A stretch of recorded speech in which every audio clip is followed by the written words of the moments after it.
হে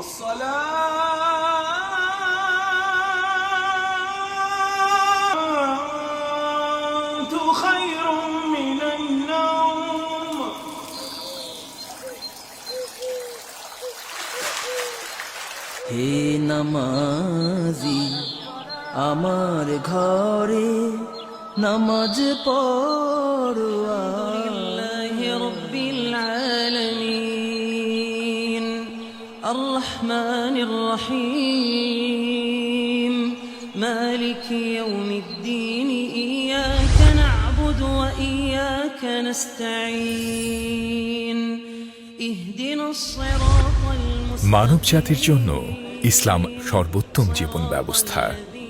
এদেশের মূল জনসংখ্যার প্রায় ৯০% মানুষ মুসলিম, যা বাংলাদেশকে দিয়েছে পৃথিবীর চতুর্থ মুসলিম সংখ্যাগরিষ্ঠ দেশ হওয়ার গৌরব। আর এই গৌরবময় বাংলাদেশ স্বাধীন হয়েছিল যে মানুষটির হাত ধরে, তিনি আমাদের জাতির পিতা বঙ্গবন্ধু শেখ মুজিবুর রহমান। রক্ত যখন দিয়েছি, রক্ত আরো দেব, এদেশের মানুষকে মুক্ত করে ছাড়বো ইনশাআল্লাহ। বাংলাদেশের ঐতিহ্যবাহী একটি সম্ভ্রান্ত মুসলিম পরিবারে জন্মগ্রহণকারী বঙ্গবন্ধু ছিলেন একজন ধর্মপ্রাণ মুসলমান। আমি বাঙালি, আমি মানুষ, আমি মুসলমান, একবার মরে দুইবার মরে না। একজন নিষ্ঠাবান ও নিবেদিত মুসলিম হিসেবে ইসলামের প্রচার ও প্রসারের ক্ষেত্রে জাতির পিতা বঙ্গবন্ধু শেখ মুজিবুর রহমান ছিলেন সর্বদা নিবেদিত। তারই দূরদৃষ্টিসম্পন্ন নেতৃত্বেই ২২ মার্চ ১৯৭৫ সালে প্রতিষ্ঠিত হয় বাংলাদেশ ইসলামিক ফাউন্ডেশন। ইসলামের খেদমতে জাতির জনক বঙ্গবন্ধু শেখ মুজিবুর রহমানের দেখানো পথে তাঁর সুযোগ্য কন্যা মাননীয় প্রধানমন্ত্রী শেখ হাসিনাও যুগান্তকারী অবদান রেখে চলেছেন। মাননীয় প্রধানমন্ত্রী শেখ হাসিনা দেশব্যাপী প্রত্যেকটি জেলা উপজেলায় ৫৬০টি মডেল মসজিদ ও ইসলামিক সাংস্কৃতিক কেন্দ্র নির্মাণের যুগান্তকারী পদক্ষেপ হাতে নেন, যা পৃথিবীর ইতিহাসে নজিরবিহীন। আমরা ইতিমধ্যে সিদ্ধান্ত নিয়েছি যে প্রতিটি উপজেলায় এবং জেলায় আমরা একটি করে মসজিদ আমরা করব। ইতিমধ্যে সেই মসজিদের ডিজাইনও করা হয়ে গেছে, প্ল্যানও করা হয়ে গেছে। ইনশাআল্লাহ খুব দ্রুত আমরা এই মসজিদের কাজ নির্মাণ করতে পারব। ২৫ এপ্রিল ২০১৭ সালে একনেকের সভায় মডেল মসজিদ প্রকল্প অনুমোদনের পরে দ্রুত গতিতে সারা দেশে এগিয়ে চলছে মডেল মসজিদ তৈরির কার্যক্রম। মডেল মসজিদ ও ইসলামিক সাংস্কৃতিক কেন্দ্র নির্মাণে জঙ্গিবাদ নিরসন ও ইসলামের সঠিক পথ প্রদর্শনের জন্য মাননীয় প্রধানমন্ত্রীর এই মহান উদ্যোগ প্রশংসনীয়।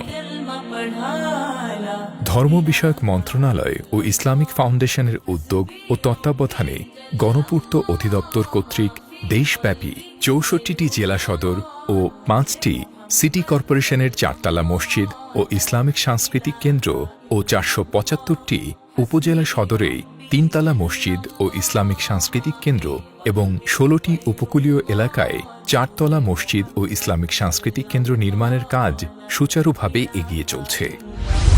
সারা দেশের মডেল মসজিদগুলোতে ৪,৪০,৪৪০ জন পুরুষ ও ৩১,৪০০ জন মহিলা আলাদা আলাদাভাবে নামাজ আদায় করতে পারবেন। ৩৪,০০০ পাঠকের জন্য রয়েছে লাইব্রেরির সুবিধা। প্রতিটি মসজিদের রয়েছে একটি করে মক্তব, হেফজোখানা ও ইমামদের প্রশিক্ষণ কেন্দ্র। এছাড়া রয়েছে হজযাত্রীদের জন্য নিবন্ধনের সুবিধা। মাননীয় প্রধানমন্ত্রীর নিজস্ব চিন্তার ফসল বর্তমান সরকারের ২০১৪ সালের নির্বাচনী ইশতেহারে প্রতিটি জেলা ও উপজেলায় একটি করে মসজিদ নির্মাণের প্রতিশ্রুতির বাস্তব প্রতিফলন এই প্রকল্প, যা সারা বিশ্বে ইসলামের প্রচার, প্রসার ও খেদমতে এক অনন্য দৃষ্টান্ত। জাতির পিতা বঙ্গবন্ধুর জন্মশতবর্ষ মুজিব বর্ষ উপলক্ষে ৫৬০টি মডেল মসজিদ ও ইসলামিক সাংস্কৃতিক কেন্দ্রের মধ্যে ৫০টি মসজিদ আজ উদ্বোধন হতে যাচ্ছে। বাকি ৫১০টি মসজিদের কাজ চলমান রয়েছে।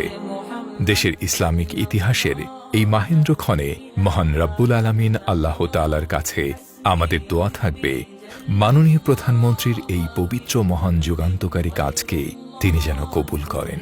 যে ব্যক্তি আল্লাহর সন্তুষ্টির জন্য পৃথিবীতে মসজিদ তৈরি করল, আল্লাহ সুবহানাহু ওয়া তাআলা তার জন্য জান্নাতের মধ্যে এর চেয়ে উত্তম গৃহ নির্মাণ করে দিবেন।